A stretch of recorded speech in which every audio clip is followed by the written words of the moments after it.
Hey guys, you ever get a check engine light on your Jeep and then when you use the OBD2 scanner, it gives you a code that may or may not be the problem and you end up throwing parts at it? Well, I've got my hands on the MUCAR 892BT and that promises to change things, especially for us DIYers. Today we're going to test this thing and see if it actually helps us diagnose problems or if it's just another way of throwing parts at stuff. Welcome to Motors and Mischief. Okay, MUCAR, I think that's how you pronounce it, sent me this MUCAR 892BT for me to test. No script, no approval, just my honest thoughts on it, and that's what you guys are going to get. This is my real driveway style review. We're going to be going through full system scan, code info, live data, and active tests. Active tests being the thing that I'm most excited about on this because generally speaking, your OBD2 reader cannot do live tests and activations, and that can be fantastic in diagnosing. We're going to get to that. We're going to plug it in, try it out on anything that this Jeep supports, and I think this is a good one because it's 2013, so it's new enough that it's got some of these features, but old enough that it doesn't have all the latest stuff, and a lot more likely for a lot of people to have one. So let's get to it. First thing is I want to show you guys the unit itself.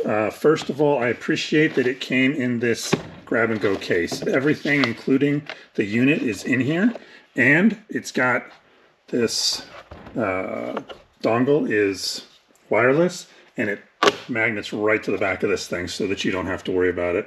That's really cool because how many times are you working on something, you need to go out into the driveway, you need to go to your neighbor's house, you need to go to your kid's place, and you want to grab your reader to figure out what the problem is. You don't have to worry about putting everything into a bag and hoping that you've got all the parts, everything is here. So you just grab this and go. And then overall, this thing seems pretty well built to me. I like that it's got this, it's got this rugged, side panels on it here to protect it. It's got a kickstand on the back here that flips up so that you can stand the unit up like that, which I think is very cool. And then it's got, let's see, all the cables, quick start guide, and it's got some adapters in here for foreign power. So, if you're someplace where you need more than that, you're good. We're only going to need this one. But everything charges through USB-C. So, but they were nice enough to give you a box. So I like that. I'll also own personal experience, the customer service on this. Obviously, this is a Chinese unit and customer service can be hit and miss. So far, my experience with it has been that they have been extremely reactive. And when I send them a message, they get back to me within 24 hours. And that actually seems like they read my, my request, which is a big step up from a lot of customer service departments. Okay, this is actually pretty cool, guys. You can see that I forgot to charge this thing, and it's at 3%. So I've got it plugged in, and it's sitting on the toolbox. The Jeep is over here, and I took the door off for you guys, but dongle's plugged in down there, and it is talking to the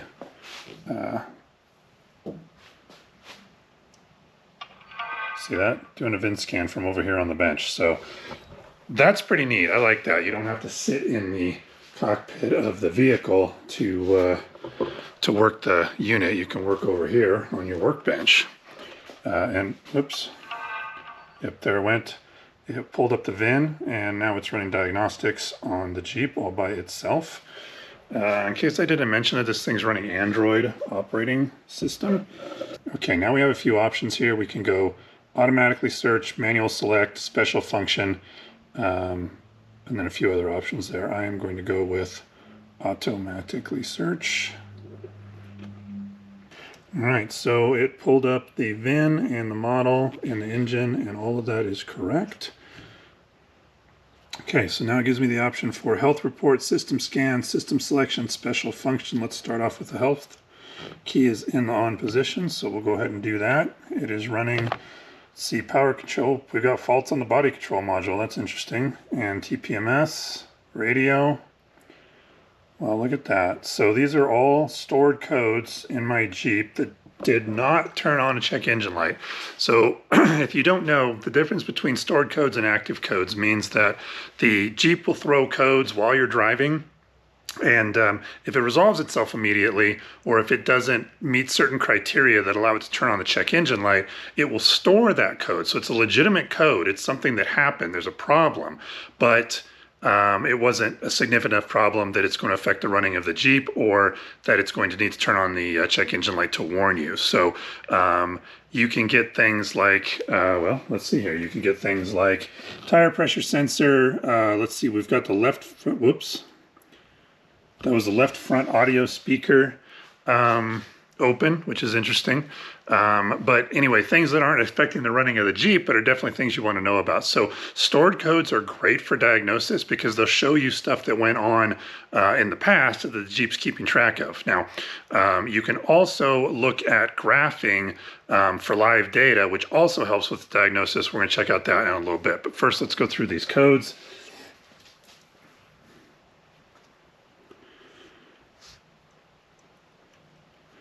Okay, so we got a CAN C-bus code for, whoops, you guys aren't looking at that. Let's pull this over a little bit so to give you a better view. We got a CAN C-bus, front left fog lamp control circuit high, front right fog lamp control circuit high, low beam. Now this Jeep is running aftermarket. Those are KC lights there, and those are JW speaker. So I don't know, because I don't have one of these scanners until this. I don't know how long those codes have been set. So typically when you don't have an actual problem, what you do is look at the codes to see what you've got, which we'll do, then clear everything, see what comes back.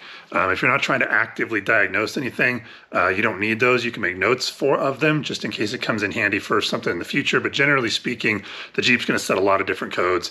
If you have something unplugged, you turn the Jeep on while you're working on something, turn it back off, it's going to store a code for that. Doesn't necessarily mean there's anything wrong, just means that it was unplugged when you turned the key back on, the Jeep knew it, so it stored a code for that. So generally speaking, the smart thing to do first is to clear all your codes when you're trying to diagnose an actual fault, then see which ones come back, because those will tell you those are real codes and not something you set while you were working on it. Okay, we've also got tire pressure monitoring system, which I hate, and then that left audio speaker output circuit open, which is weird. I don't know. I'll have to check and see if we actually, that says it's an active code, meaning that, oh, duh, because the,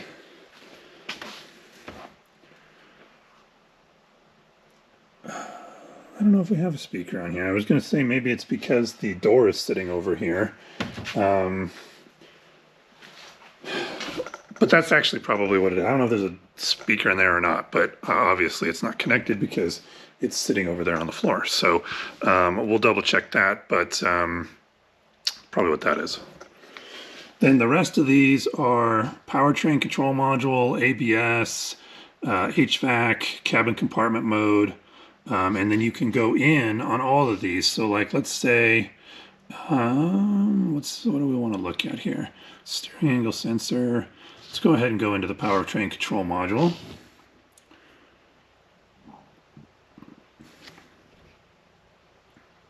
So there's the actuation test like we were talking about. System test. Special function. Wow, look at that. Check powertrain control module odometer. Ooh, you can write the current mileage into the new powertrain control module. That is interesting. I saw that before and I was wondering if this could do that. And here's the reason why. It's allowing you to overwrite the mileage on the vehicle, which is great from a legitimate standpoint. For me, it's actually really great because this Jeep, if you are a fan of the channel or seen some of our previous videos, this Jeep got a new instrument cluster a few years ago, and I've never gotten around to updating the mileage. If this can update it, that would be pretty sick. I'm going to check that out. Okay, guys, so this is actually pretty cool. One of the things This Jeep goes off-road a whole bunch, and obviously we drive it you know, with no doors on the trails and stuff, and sometimes you're just moving it from one spot to another. You do not want to put your seatbelt on, but this thing freaks out if you try to drive it more than about 20 feet with the seatbelt on. But look what I found. So we went into the body control module, and it has the seatbelt alert reminder. Current status is enabled. Press OK to disable. We're going to go ahead and disable that. And just like that, seatbelt reminder is disabled. So we're done. And now I don't have to listen to that thing beep at me anymore when we're moving it around off-road. That's fantastic. So that's a good example of the things that you can do with this. That was in the special features, or sorry, special functions, along with that, that mileage thing that we were just talking about, which I am not going to screw with right now, but I'm definitely going to look into for later. Maybe we'll make a different video on it. Okay, I'm getting a little off script here because I'm pretty excited about this thing. It does some really, really cool stuff, especially for a DIYer who's got some intelligence. Back to the actual review here. So first thing that I like to see on these scanners is how fast does it connect, and once it does, is it intuitive and easy to use? Does it make sense, or do you need a PhD to be able to figure it out? This is super easy. Everything is automated. It did it all itself. Like I said before, this is the codes. So let's go ahead and clear all the codes that we can. And that will start from keys in the on position.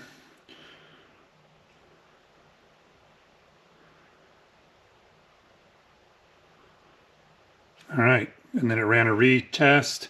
11 fifth systems found 0 fault codes. So those are all cleared now, and now anything that gets set from here going forward we know is a legitimate code. It even cleared that one from the speaker, so I'm guessing there isn't a speaker in the door, which I guess makes sense because then you wouldn't be able to use a radio with the door off, duh. But I don't know why that was active. So anyway, I think speaker is right here and right there. So yeah, so that wasn't it.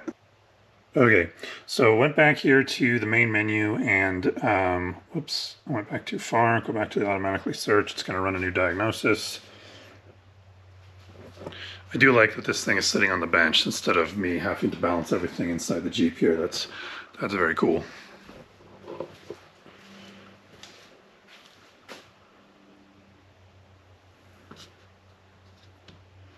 Okay, so these are our options here: health report, system scan, system selection, and special function. All the good stuff seems to be in special functions. Let's take a look. This is very, very cool. So steering angle sensor reset. If you take the steering out of this thing, steering wheel out, which you're adjusting something, if you're doing a lift, you're doing wheels and tires, something like that, you can get the steering sensor out of sync, and this allows you to reset it. Okay, it's got battery match, it's got ABS brake system bleeding. So if you have tried to do a brake bleed on your own vehicle that has ABS, you know that it can be almost impossible to get the system properly bled with that ABS pump in there, because the pump has to cycle itself and bleed it itself, which there's no provisions for doing that. There should be, but there's no provisions for doing that if you don't have a scan tool. This has the ability to do that. So after you replace brake components, or the brake system is bled. This procedure should be performed only after the brake system is bled manually. Refer to the service manual for the manual brake bleed procedure. So if we were to upgrade the calipers on this thing, which is something that I would be interested in doing, then once you've opened the system up, you've got to bleed it. Once you bleed it, you have to bleed that ABS system, or you're going to get a mushy pedal. That, which is in the middle of a restoration, has had that problem for quite a while because I worked on the brakes and didn't have a scan tool to reset that. So it's been a little mushy and I haven't liked it. So that's great. We'll get that reset this same way. So that's an excellent feature. Tire pressure sensor reset is fantastic.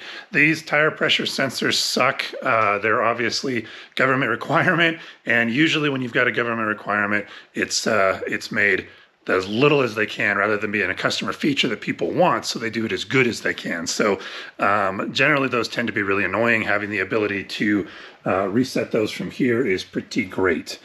What is adaptive front lighting system? Oh, daytime running lights. And we can adjust the headlamp delay time. That's pretty cool. I've got aftermarket Dira daytime running lights on this. But interesting to note that it has the ability to have those. Let's see, immobilizer key programming. So this is pretty cool. It depends on how advanced your vehicle is. I don't believe that this thing can do like complete code copying, key copying for like a 2025 Jeep or something like that. But older vehicles, generally around the 2008-ish and before, and I mean it's showing up on here. Let's take a look and see what it says.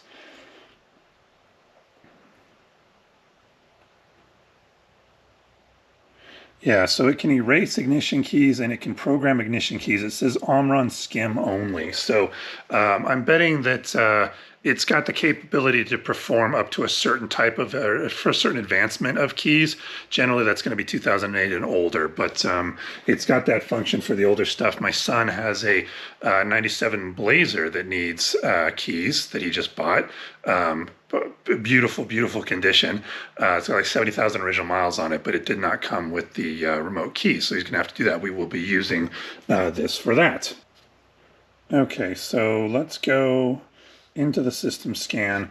It's running the scan again, and that's the way that we're going to get to some of these control modules, because I would want to be able to try some of the activation here for the diagnosis that I was telling you guys about. So let's see, powertrain control module, actuation tests. Okay, so fuel injector control state, don't want to mess with those. Auto shutdown, definitely don't want to mess with that. Fuel pump, don't want to mess with that. Radiator condenser fan relay number 1.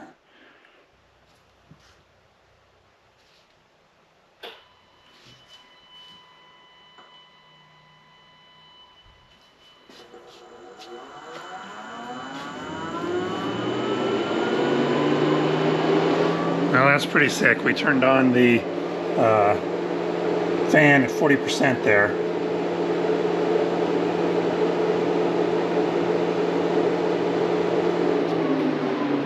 And now I turned it off.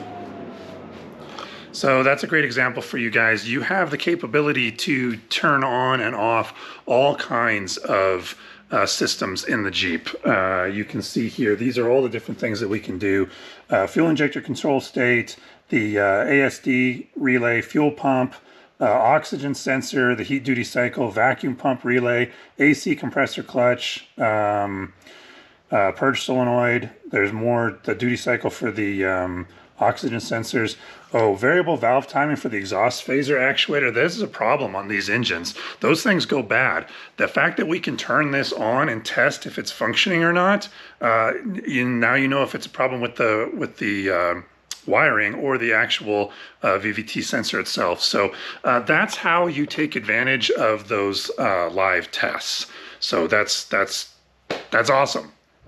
Okay, now I want to show you guys the live data graphs. These can be incredibly helpful if you are trying to diagnose something or you're trying to compare something that you've changed, because it shows you real data. So for example, you can have a sensor that is supposed to be operating within a specific range, and it is operating within that range, but it's giving bad data. If it doesn't get outside that range, it's not going to set a code. It's not going to tell you that that's what the problem is. But if you look at the live data and you can see that it's going along and all of a sudden it drops out, or it's consistently running lower than it should be or something like that, that is incredibly useful for being able to diagnose this. So let me show you what one of those graphs looks like. This is actual torque, so it's reading the torque of the engine, and we're going to want to do, oh, I got to turn the Jeep back on.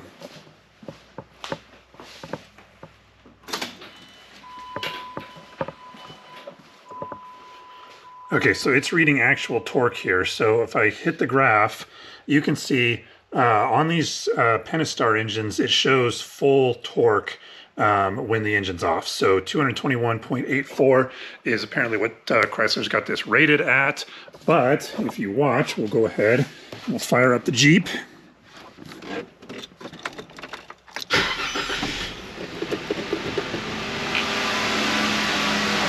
And now check it out. See, there's that live data. There's the start, and then now the engine's running, and it's coming along here at what the engine's actually producing as the cold start gets going. Now watch this. Come over here and hit the gas a couple times.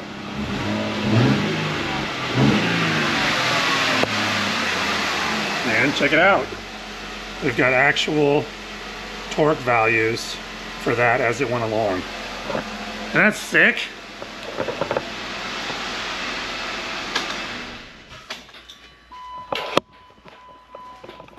So what that means, I mean, that's just an example of what the live data can show you. What that graph can do is it shows you the live data.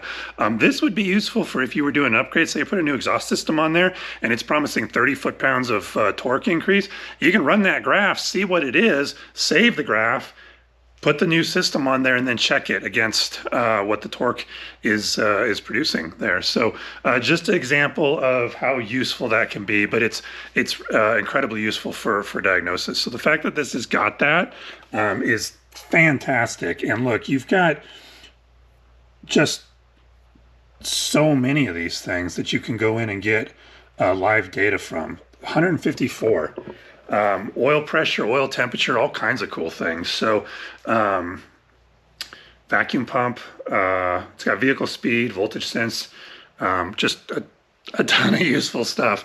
This is really neat. So if you are have been trying to diagnose a vehicle before, you understand why I'm so excited. If you haven't had to deal with that particular intermittent fault or unknown fault when you're chasing codes, then trust me when I tell you that this is super, super fantastic. It's really going to make my life a lot easier with these vehicles. So. Okay, so we went all the way back out, and you can see we've got a few options here. This is the one we did originally, which is the auto search. Figures out everything all by itself. You can do diagnose manually, select the brand, model, engine, and then this is just a regular straight OBD2. And then history for stuff that you've done before, as well as reports that you've saved. So if you're doing diagnostics, you can save those reports, work your way through, go back and look at them, and compare your findings. So that's really cool. Now, the other thing that this has the capability to do is maintenance. So we've got all kinds of different stuff. There's the ABS bleeding. AdBlue reset if this were a diesel. Let's see. Battery matching. You can register the battery after replacement. This is super useful because if your battery goes dead and you just want to get a new battery from Costco, Costco has all the right batteries, including the AGM for the vehicles that need that type. But the problem is that newer vehicles, especially Mini and BMW and stuff, they register the battery and then they adjust the charging as the battery gets old. So when you put a new battery in, you have to tell it that it has a new battery, or it's trying to charge it the way that the old battery was. Now, most dealers will charge for that. My local Mini dealer, when we've got another video on the Mini, they said they'd reset it for us for free, but that still means you got to go down there and do it. And for us, that's like a 2-hour round trip. But now we can just match it ourselves. Just go right in there, battery matching, register the battery after replacement. Let's see, brake pad reset if you've got those lights, clutch matching if you adjust that, and let's see. And there's oil resets. So this is so super useful. I mean, you can do it with the, with the hold your tongue just right and press the buttons inside the car. But it's nice to be able to reset it right there. So tons of stuff that you can do with that from the maintenance standpoint. All right, guys, I think that's it. This thing's awesome, and if you're considering getting one, I highly recommend it. It has been a very good unit. It's worked. It's done exactly what it's supposed to. It's easy to use. It seems very good quality, and the customer service that I've been getting from MUCAR has been great, or MUCAR. Well, yeah. The customer service has been terrific. So I would highly recommend it. The capability that I've got now with this scanner for all the different projects that we're working on here is amazing. And from a DIY standpoint, this is just a sick tool to have. It's not ridiculously expensive. Save up a little bit and get yourself one. They are incredibly useful. So much better if you like to work on your own vehicles, especially if you're in that sweet spot, which is the, when they started getting computer heavy in the early 2000s to, like 2015 or so, right in there, you're going to have everything that you need with this unit. So highly recommended. I'll put a link in the description for you guys, and you can go check it out. I think I've got a code. I'll put that down there as well. And then if you enjoyed this video, like and subscribe. We got a bunch of other stuff coming. We do a lot of motorcycle content. We are working on that one, on this one. This is an 8.1 out of that. So we're doing a full restoration and upgrade on that thing. So there's lots of stuff coming. So like and subscribe. All right, guys, peace.